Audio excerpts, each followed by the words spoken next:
오늘 저녁에 또 우리 함께 많이 참여하셔서 감사합니다. 날씨가 조금씩 추워졌다가 따뜻해졌다가 변화가 심해서 우리 성도들이 건강을 챙기시는 데 신경을 좀 더 많이 써야 되겠습니다. 오늘 말씀은 영적인 건강인데요, 지켜 행하라, 지켜 행하라. 다른 말로 말하면 신앙의 단계다, 그렇게 제목을 정할 수가 있습니다.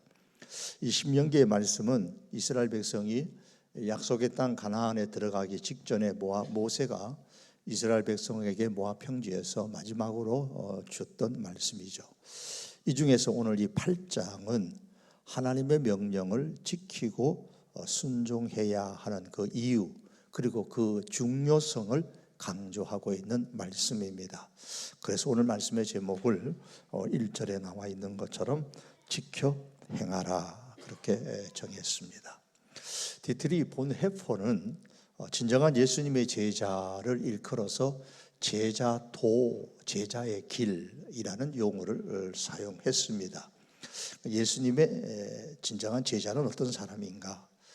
예수님의 말씀을 들을 뿐만 아니라 들은 것을 넘어서, 즉 듣는 것을 넘어서 그것을 삶에서 실천하는 것이 바로 제자도다, 진정한 예수님의 제자의 삶이다, 그랬습니다. 그래서 보네포는 이 제자도를 말하면서 은혜를 두 가지로 나누어 설명을 합니다. 값싼 은혜와 값비싼 은혜가 있다, 그러면서 값싼 은혜라는 것은 헌신이 없이 구원을 받는 것만을 원하는 신앙을 의미하고, 반면에 값비싼 은혜는 예수님의 말씀, 가르침에 따르고 그 말씀을 실천하기 위해서 자신의 삶을 희생하고 헌신하는 신앙이 값비싼 은혜다, 그렇게 이야기를 했습니다. 오늘 본문 성경 말씀에 먼저 명령을 지켜 행하라 그랬습니다. 보네포의 표현대로 이렇게 하면 값비싼 은혜를 소유한 성도가 되라, 그렇게 말할 수도 있겠습니다. 1절의 말씀 제가 읽겠습니다. 내가 오늘 명하는 모든 명령을 너희는 지켜 행하라. 그리하면 너희가 살고 번성하고 여호와께서 너희의 조상들에게 맹세하신 땅에 들어가서 그것을 차지하리라. 제가 혼자서 읽는 이유는 내용이 분량이 많아가지고 빨리 진행하기 위해서 지금 제가 혼자 읽는 거예요. 여러분의 편의를 위해서 제가 혼자 읽는 건 아닙니다. 1절의 말씀에 보시면 하나님의 명령을 지켜 행하는 것은 뭐가 연결되느냐? 축복과 직결됩니다. 지켜 행하면 첫째, 차지하리라. 거꾸로 지금 밑에서부터 올라옵니다. 차지하리라, 1절의 용어가 나오죠. 지켜 행하면 차지하는 축복이 있다, 그렇게 약속을 하셨고, 두 번째는 살리라. 지켜 행하면 사는 축복이 있다고 했습니다. 그리고 셋째는 번성하리라. 지켜 행하면 번성하는 축복이 있다고 그랬습니다. 그러므로 지켜 행하는 것이 중요합니다. 지켜 행한다, 이 말은 한마디로 다른 말로 표현하면 순종한다라는 뜻이죠. 성경이 말씀하는 이 순종이라는 것은 군대에서 하급자가 상급자의 명령에 절대 복종한 것처럼 하나님의 그 명령을 기계적으로 따르는 것이 아닙니다. 순종에 있어서 가장 중요한 성경의 의미는 하나님과의 관계가 먼저입니다. 하나님과의 좋은 관계가 순종보다 선행되어야 합니다. 그래야 순종이 진짜 순종이고 자발적인 순종이 되는 겁니다. 그럼 하나님과의 좋은 관계는 어떻게 형성될 수 있을까요? 하나님의 사랑과 하나님의 은혜를 경험할 때에 비로소 형성되는 겁니다. 그냥 하나님께서 말씀을 주셨다고 해서 진짜 순종이 하나님과의 관계 속에서 바로 되는 것이 아니고 하나님의 사랑과 은혜를 본인이 깨닫고 경험할 때입니다. 하나님의 사랑과 은혜를 경험할 때에 하나님에 대한 신뢰가 생깁니다. 그래서 하나님과의 관계가 좋아지게 되고 이 관계 속에서 자발적인 순종이 이루어집니다. 지켜 행하라 라는 명령은 바로 그러한 의미에서 하시는 말씀입니다. 이러한 자발적인 순종을 통해서 하나님의 성품을 닮아가게 되고 우리를 축복하시는 그 하나님의 마음을 이해하게 되죠. 이럴 경우에 주께로부터 받은 그 축복을 내 마음대로 사용하지 아니하고 하나님의 뜻이 무언가 생각하며 하나님의 뜻을 이루는데 사용하는 그리스도인이 성도가 되는 것입니다. 따라서 지켜 행하는 이 순종의 궁극적인 축복은 뭐냐? 눈에 보이는 물질적인 축복을 넘어서서 하나님의 사랑과 평안을 깊이 경험하는 기쁨을 누리는 것이죠. 그러므로 여러분, 순종을 통하여 우리가 기대하는 것은 단순히 물질적인 것에만 국한하지 말고 하나님의 그 사랑과 평안을 깊이 누리는 그런 기쁨의 삶, 다른 말로 표현하면 하나님으로 충만한 삶이 될 수 있어야 합니다. 얼마 후에 이제 이스라엘 백성이 들어가게 될 가나안 땅에서 하나님은 이스라엘 백성이 지켜 행하는 순종의 삶을 통해서 물질의 축복을 받고 이를 넘어서 하나님으로 충만한 삶을 살기를 원한다. 그런 마음으로 지켜 행하라. 그렇게 말씀하고 계시는 겁니다. 그런데 사람은 이스라엘 사람이든 오늘 우리든 저절로 하나님의 말씀을 지켜 행하는 그 순종을 할 수 없다라는 것이 문제입니다. 아담, 하와 이래로 말입니다.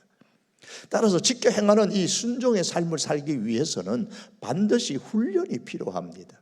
요컨대 이 순종은 영적 훈련을 통해서 얻을 수 있는 보물과 같은 겁니다. 그래서 하나님은 이스라엘 백성들에게 가나안 땅에서 지켜 행하는 순종의 삶을 기대하시기 때문에, 그리고 그 순종의 삶을 통하여 그 백성들에게 영적인 복과 육적인 복을 주시기를 원하시기 때문에 가나안 땅에 들어가기 전에 순종의 보물을 가질 수 있는 훈련을 실시하셨습니다. 순종의 훈련. 이 훈련은 바로 광야길을 걷게 하신 것이죠. 그 2절의 말씀이 그 내용이 나옵니다. 내 하나님 여호와께서 이 40년 동안에 내게 광야길을 걷게 하신 것을 기억하라.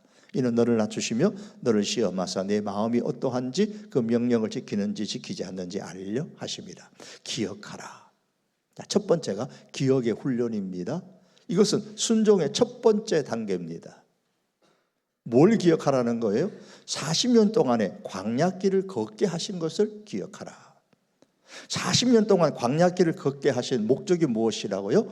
순종을 훈련하시기 위한 거예요.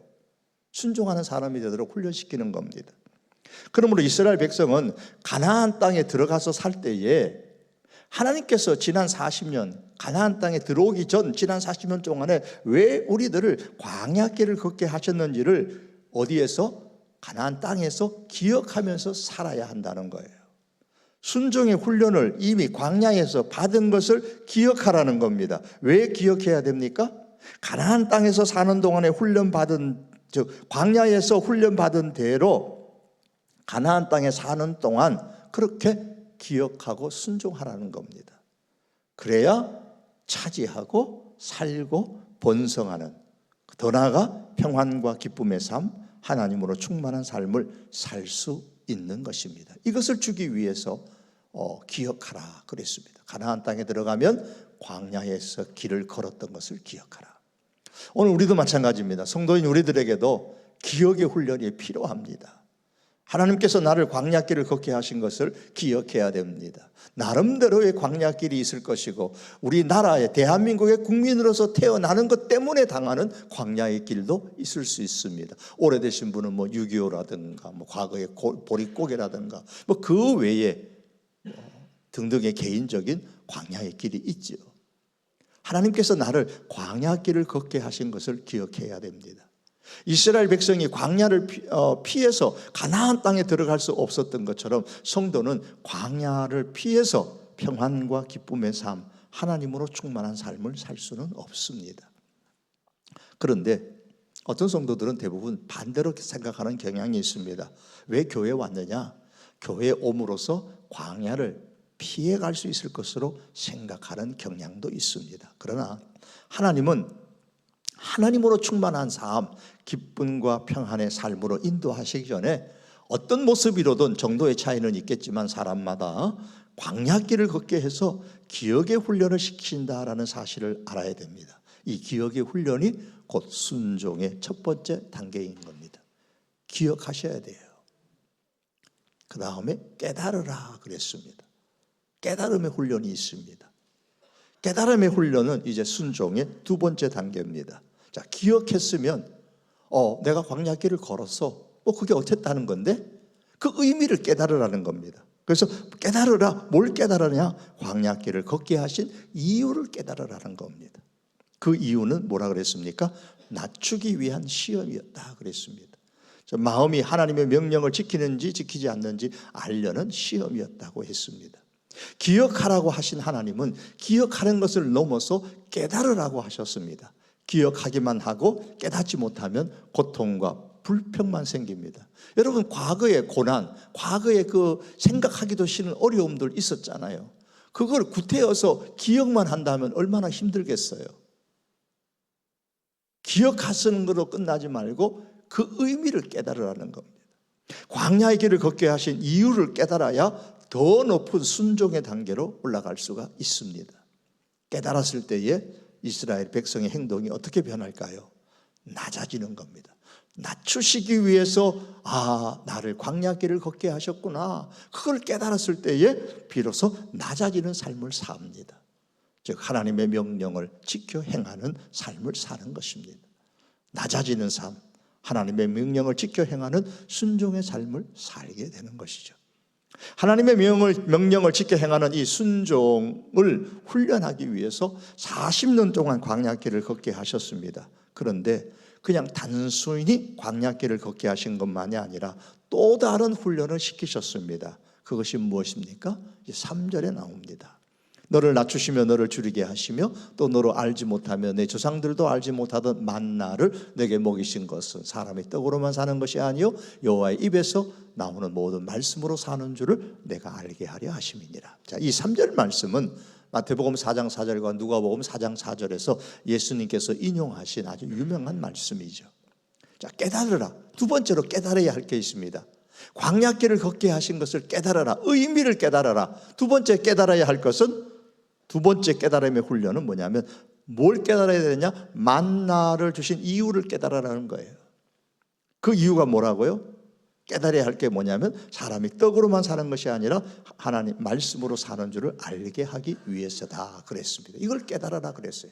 만나를 주셔서 배고픈데 만나 주셔서 감사하다, 고맙다, 기쁘다, 그것으로 끝나지 말고 만나를 주신 이유는 말씀으로 살라고 지금 훈련하시는구나. 그걸 깨달으라는 겁니다. 첫 번째 깨달아야 할 것은 광야길을 걷게 하신 이유이고, 두 번째로 깨달아야 할 것은 광야에서 만나를 주신 이유입니다. 사람이 무엇이 있어야 합니까? 3절은 하나님의 말씀이 있어야 된다. 하나님의 말씀으로 산다. 그리스도인 성도는 말씀으로 산다 그랬습니다. 그러면 말씀만 주시면 되지 만나는 왜 주셨습니까? 사람이기 때문에 양식이 있어야 살 수 있다는 것을 말씀하기 위해서 만나를 주신 것일까요? 아닙니다. 사람이 양식이 없으면 살 수 없다. 양식도 있어야 하고 말씀도 있어야 한다. 그러니 내가 만나도 주고 말씀도 준다. 이런 식으로 가르치기 위해서 사람이 떡으로만 사는 것이 아니요 여호와의 입으로 나오는 모든 말씀으로 사는 줄을 내가 알게 하려 하심이니라. 이렇게 말씀하신 것은 아닙니다. 이 말씀을 보니까 사람이 양식도 있어야 되고 먹을 것도 있어야, 떡도 있어야 되고 말씀도 있어야 되고 그걸 가르치려고 이 말씀을 하셨구나, 만나를 주셨구나. 아닙니다. 사람이 사는데 양식이 있어야 되는 거 맞습니다. 그러나 지금 하나님께서는 사람이 살아가는데 양식이 있어야 한다는 것을 설명하기 위해서 만나를 주시고 이런 말씀을, 깨달음을 주시는 것은 아닙니다. 이런 것들은 이미 어디서 배웠어요? 애굽에서 다 배웠어요. 양식이 있어야 산다는 것은 이미 광야에 와서 그들 다 알고 있는 사실입니다. 여러분도 아시잖아요. 세상에서 살아가고 있는 사람도 다 알아요. 양식이 있어야 산다는 거 다 압니다. 구태여 또 배울 필요는 없어요. 하나님으로부터. 하나님께서 구태여 광야에서 가르쳐 주시 않으셔도 이스라엘 백성은 이미 다 알고 있습니다. 사는데 양식이 있어야 되는 거 다 알고 있어요. 근데 구태여 그것을 강조하여 다시 가르치려고 만나를 주신 게 아닙니다. 하나님의 목적, 만나를 주신 목적은 하나님의 사람은 하나님의 말씀으로 살아야 한다는 것을 강조하고 가르치기 위해서였습니다. 이걸 깨달으라는 겁니다. 이스라엘을 광야로 인도하셨던 것처럼 우리 역시 광야로 인도함을 받습니다. 그리고 그 광야에서 우리들이 과연 무엇으로 세상을 살아가고 있는지 증명될 것입니다. 바로 말씀이 아닌 다른 것으로 우리가 살아가려고 바둥거리고 있다면 그것을 찾아서 어떻게 해야 돼요? 버려야 하는 겁니다.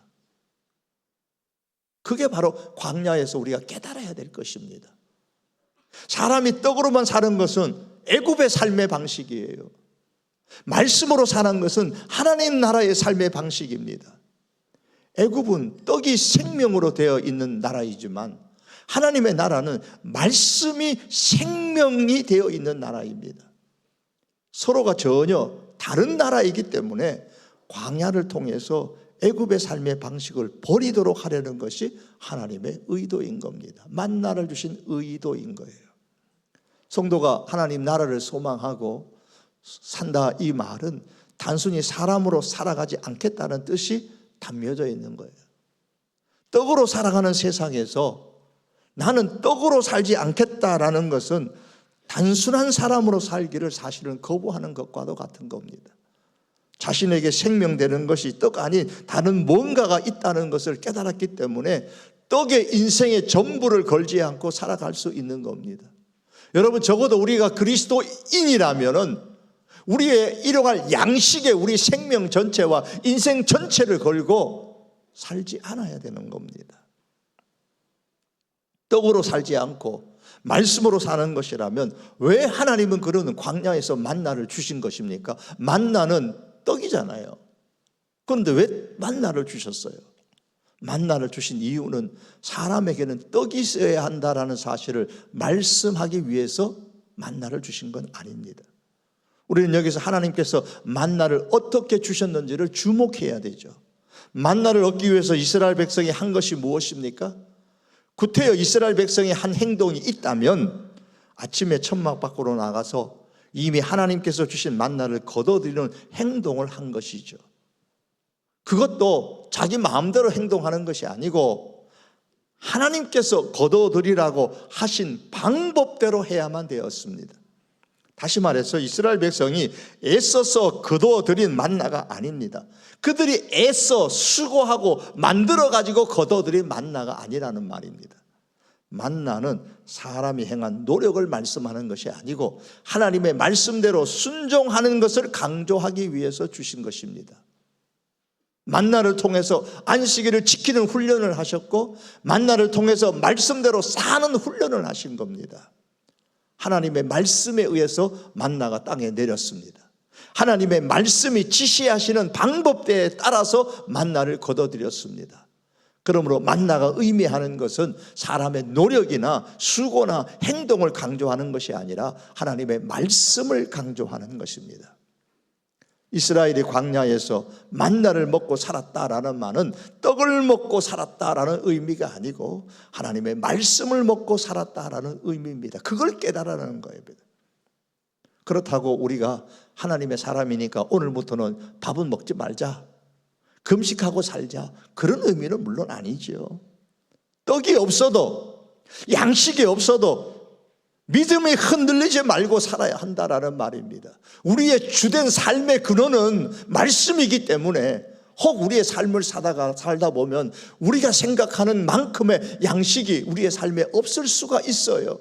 우리가 생각하는 만큼의 소득이 부족할 수가 있어요. 그럼에도 불구하고 믿음이 흔들리지 아니하고 하나님의 소망하며 살아가는 것은 무엇 때문입니까? 나는 양식 때문에 양식으로 사는 존재가 아니라 말씀으로 사는 존재다, 이 사실을 믿기 때문에 그렇게 할 수가 있는 겁니다. 양식이 없으면 금방 죽을 것처럼 울고불고 하나님을 원망하면서 사는 것은 애굽의 삶의 방식입니다. 그런 애굽의 수준에서 이제 우리가 벗어나라, 어디에서 너희가 가나안 땅에 가면 벗어나라고 말씀하고 있는 겁니다. 사랑하는 성도 여러분, 우리가 애굽의 삶의 방식을 버릴 것을 하나님은 지금도 우리에게 요구하고 있습니다. 하나님은 구원받은 우리에게 애굽의 삶의 방식을 버리라고 요구를 하시는데 우리는 계속해서 애굽의 삶의 방식을 관철시키려고 하나님께 요구할 때가 얼마나 많은지 모릅니다. 2절 말씀처럼 하나님은 이스라엘 백성을 광야로 데리고 가셔서 하나님의 명령, 하나님의 말씀을 지키는지 안 지키는지를 알아보려고 하셨습니다. 하나님의 말씀을 지키는 방법은 뭐냐? 오직 한 가지, 자신을 낮추는 겁니다. 자신을 낮추는 걸 뭘로 증명해요? 나는 말씀으로 삽니다. 떡이 아니라 말씀으로 삽니다. 그 고백을 하고 실천하는 것이 바로 자기를 낮추며 살아가는 겁니다. 광야길을 걸으면서 세 번째로 깨달아야 할 것이 있습니다. 첫 번째로 깨달아야 할 것은 광야길을 걷게 하신 이유예요. 두 번째 깨달아야 할 것은 만나를 주신 이유입니다. 그리고 세 번째로 이제 깨달아야 할 것이 4절에 기록됩니다. 이 40년 동안에 내 의복이 헤어지지 아니하였고 내 발이 부르트지 아니하였느니라. 자, 세 번째 깨달음이 뭐예요? 하나님께서 보호하셨다는 것을 깨달으라는 거예요. 어떻게 보호하셨다고요? 광야 40년 동안 의복이 헤어지지 아니하고 발이 부르트지 않도록 보호하셨다고 그랬어요. 자, 광야 생활을 몇 년 했다고요? 40년 했습니다. 40년 동안 그러면 아기는 그대로 아기였고 청년은 그대로 청년이었고 성인은 그대로 성인이었습니까? 출애굽 나올 때에 갓난아기가 40년 지났을 때면 그대로 갓난아기였습니까? 아니잖아요. 절대 아니죠. 아기는 커서 40대 혹은 50대가 되었을 것이고 20, 30대 청년은 60대, 70대가 되었을 겁니다. 40년이 지났으니까. 물론 가데스 바네아의 사건 이후로 20세 이상은 모압 평지 오기 전에 다 죽고 없었지만요. 그렇다면 의복이 헤어지지 않았다고 했는데 아기 때부터 입은 그 옷이 자라나면 성장해서 어른이 됐어요. 그럼 그 옷 입을 수 있어요, 없어요? 어른이 되면서 그 옷도 저절로 막 늘어났나요? 하나님 그렇게 해줬을까요? 아기 때 내가 옷을 입었는데 그 옷이 40대가 되니까 옷이 막 내 나이에 맞춰갖고 몸매 커지니까 그 옷도 점점 늘어나서 옷을 한 번도 안 갈아입어도 옷도 의복이 안 헤어졌다. 그런 의미는 아니잖아요. 그건 아니잖아요. 그럼 40년 동안에 내 의복이 헤어지지 아니했다라는 말씀은 무슨 뜻입니까? 어떻게 해석해야 됩니까? 40년 동안 광야길을 걸어왔지만 헤어지는 옷, 누더기 옷을 입지 않고 살았다는 말입니다. 옷을 갈아입지 않았다는 말이 아니라 누더기 옷이 없어가지고 그냥 고생하고 헤매는 그런 삶을 살지 않았다는 거예요. 누더기 옷을 입고 살지 않도록 하나님께서 보호해 주셨고 은혜를 베풀어 주셨다는 겁니다. 그럼 누더기 옷을 안 입으려면 뭐가 있어야 누더기 옷을 입지 않고 자라나면서 새로운 옷 자꾸 입어야 되잖아요. 그럼 아버지 옷을 계속 물려받고 했을까요? 이렇게 될 수 있도록 출애굽을 할 때에 이미 하나님은 많은 소와 양들의 가축을 데리고 나가도록 하셨습니다. 광야 40년 길을 가는 동안에 이 소와 양들이 잘 번식하여 많아졌다는 거예요. 그렇기 때문에 광야에서도 제사를 드릴 때에도 그 양과 그 소를 가지고 재물이 부족함이 없었고 옷을 만들어 입는 데에도 부족함이 없었다는 말이에요. 발이 부르트지 아니하였다 그랬어요. 이 말씀 역시 40년 동안 걷는 동안 요즘으로 말하면 물집이 전혀 생기지 않았다는 말인데 이렇게 될 수 있었던 것은 옷만이 아니라 신발도 아기 때 신었던 옷이 40대 50대 가가지고 그대로 신을 수는 없었을 것이고 옷뿐만 아니라 신발도 제때에 공급해서 신을 수 있도록 하나님께서 그들의 생업에 복을 주셨다는 겁니다. 이건 보통 일이 아니고 하나님께서 보호하셨기 때문에 가능한 일이었습니다. 광야길을 걷게 하신 것을 기억하면서 이러한 하나님의 사랑의 보호를 깨달으라는 것입니다. 너희 힘으로 그냥 광야길을 걸어온 게 아니다. 광야에서 특별하게 너희가 안 했어도 하나님께서 그 너희들이 길으로 애굽에서 갖고 나온 그 소나 그 양이나 가축들의 생명을 잘 번성하고 번식하도록 만들어 주셔가지고 너희들이 옷을 해 입고 또한 신발을 만들어 신고 그렇게 하는데 하나님께서 다 넉넉하게 다 해줬다. 그렇게 너희를 보호해 주셨다는 겁니다. 제때에 삶에 필요한 것을 하나님께서 공급해 주셨다. 이러한 하나님의 사랑의 보호를 깨달으라 라고 하셨습니다. 어디 가서요? 너희가 가나안 땅에 가서. 그러니 가나안 땅에서도 어떻게 해주신다? 삶에 필요한 것을 하나님이 공급해 주신다는 거예요. 그러니 다른 거 생각하지 말라는 거예요. 자, 지금까지 말씀을 다시 한번 말씀드리면 순종훈련의 첫 번째 단계는 기억하라는 겁니다. 순종훈련의 우리가 두 번째 단계는 깨달으라는 것입니다. 깨달아라. 깨닫는다는 것은 사건의 과거의 의미를 우리가 알고서 긍정적으로 믿음으로 잘 수용한다는 말입니다. 사랑하는 성도 여러분, 하나님께서 행하신 일들 가운데 기억해야 될 것이 여러분에게 무엇이 있으십니까? 아픈 것이 기억날 수도 있을 것이고 사건이 일어났던 것을 기억할 수도 있을 겁니다. 고난과 어려움들도 기억할 수 있을 겁니다. 때로는 기쁜 일도 기억할 수 있을 겁니다. 어떤 일이든 하나님께서 내 삶에서 행하신 그 일들을, 그 사건들을 기억하십시오. 순종하려고 할 때에 첫 번째는 기억하는 겁니다. 그리고 그 일들, 그 사건들을 하나님께서 행하셨다는 사실을 기억하십시오. 그리고 그 다음에 기억했다면 하나님께서 그런 일들, 그런 사건들을 왜 행하셨는지 깨닫는 은혜가 있기를 바랍니다. 깨달아야 돼요. 그 당시에 깨달았으면 더욱 좋고, 그 당시에 못 깨달았으면 지금 기억하는 중에서라도 우리가 깨달아야 됩니다. 하나님께서 내 삶의 여정 가운데서 왜 그런 일들, 그런 사건들을 일어나게 하셨는지 그 의미를 깨닫고 잘 신앙적으로 그때 수용하지 못했더라도 그래서 그러셨구나, 지금이라도 잘 수용할 수 있기를 바랍니다. 그럴 때 우리가 순종의 단계로 나가는 겁니다. 그 다음에 5절의 말씀 보십시오. 너는 사람이 그 아들을 징계한 같이 내 하나님 여호와께서 너를 징계하시는 줄 마음에 생각하고.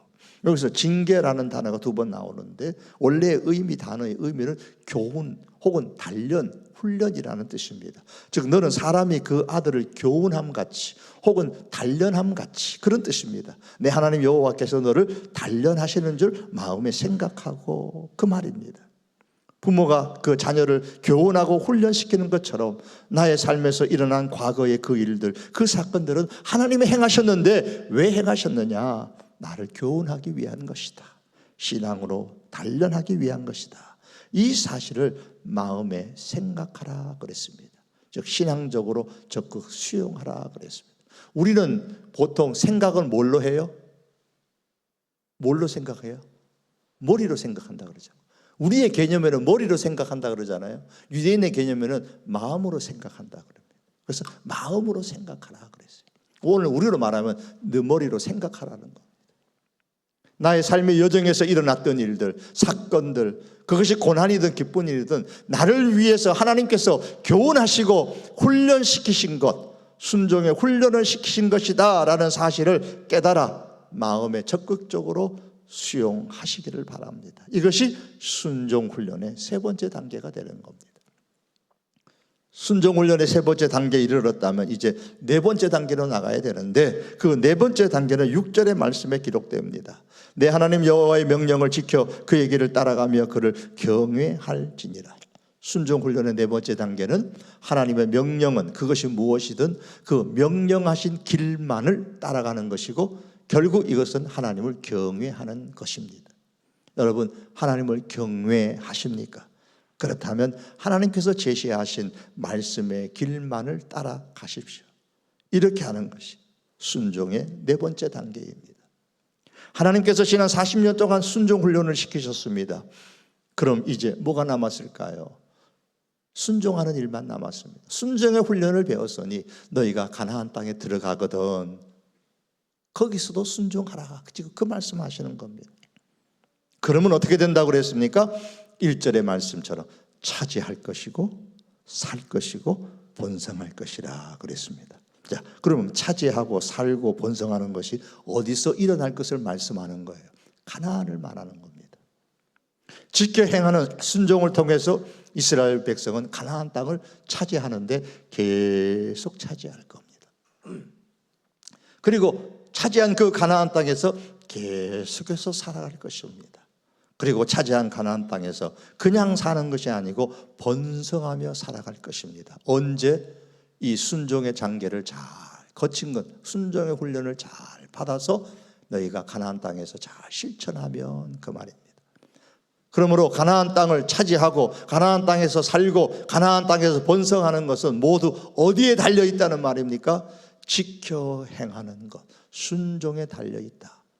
그렇기 때문에 이미 광야를 걷게 하면서 만나를 주면서 그리고 옷과 신발을 헤어지지 않고 부르트지 않도록 해주면서 너희에게 순종의 훈련을 내가 시켰다. 그렇게 말씀하는 겁니다. 그러니 순종 훈련 받은 대로 가나안 땅에서 살라는 말씀입니다. 순종에 달렸다. 그래서 7절은 이제 왜냐하면이라는 단어로 시작을 해요. 왜냐하면 7절에 내 하나님 여호와께서 너를 아름다운 땅에 이르게 하시나니 그곳은 골짜기든지 산지든지 시내와 분천과 샘이 이르고. 자, 문장 제일 처음에 왜냐하면이라는 단어가 있는데 우리 성경에는 생략하고 지금 기록해 되어 있습니다. 왜 하나님의 명령을 지켜 행해야 하는가에 대한 대답입니다. 왜 순종해야 하는가에 대한 대답이기도 합니다. 이미 1절에 기록된 바와 같이 차지하고 살고 번성하게 될 가나안 땅은 아름다운 땅이기 때문이에요. 황무지가 아닙니다. 버려진 땅이 아닙니다. 아름다운 땅입니다. 그러므로 충분히 하나님의 명령을 지켜 행할 가치가 있는 거예요. 우리가 왜 가나안 땅에 가서 하나님의 명령을 지켜 행해야 됩니까? 우리가 왜 하나님의 말씀에 순종하며 살아야 됩니까? 그 아름다운 땅에서 땅을 너희가 차지하고 번성하고 살기 위해서 너희가 그렇게 해야 된다는 겁니다.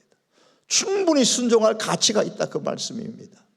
지켜 행함으로 순종함으로 차지하고 살고 번성하게 될 가나안 땅은 어떤 땅이냐? 한마디로 아름다운 땅이라 그랬어요. 어느 정도로 아름다운데요? 하나님은 아주 친절하게 설명해 주셨어요. 어느 정도로 아름다운 땅입니까? 그곳은 골짜기든지 산지든지 시내와 분천과 샘이 흐르고 물이 풍성하다. 그래서 첫 번째, 가나안 땅 주변은요 다 사막지대입니다. 그러나 이 가나안 땅은 반달 모양의 형식으로 된 이 가나안 땅만큼은 물이 풍성한 곳이 땅입니다. 골짜기에도 산지에도 시내와 분천 땅에서 이게 물이 솟아오르는 그런 그리고 이게 샘이 있는 호수처럼 샘이 있는 그런 땅입니다. 풍부한 물은 옛적부터 다른 어떤 조건보다도 삶에 있어서 가장 기본적이고 필수적인 중요 자원이죠. 그래서 고대 문명은 물이 있는 곳에서부터 시작하지 않았습니까? 자, 물이 풍부한 곳이다. 아름다운 땅이다. 그럼 어느 정도로 아름다운데요? 두 번째로는 수확물이 풍성한 땅이다 그랬어요. 8절입니다. 밀과 보리와 보리의 소산이요 포도와 무화과와 석류와 감람나무와 꿀의 소산지라. 따라서 9절 말씀처럼 먹을 것에, 그렇기 때문에 9절처럼 먹을 것에 모자람이 없고 아무 부족함이 없는 땅이에요. 그러므로 지금까지 40년 동안 살았던 광야의 산과는 비교되지 않을 정도로 아름다운 땅이다. 더 나가서 어느 정도로 아름다운 땅인데요?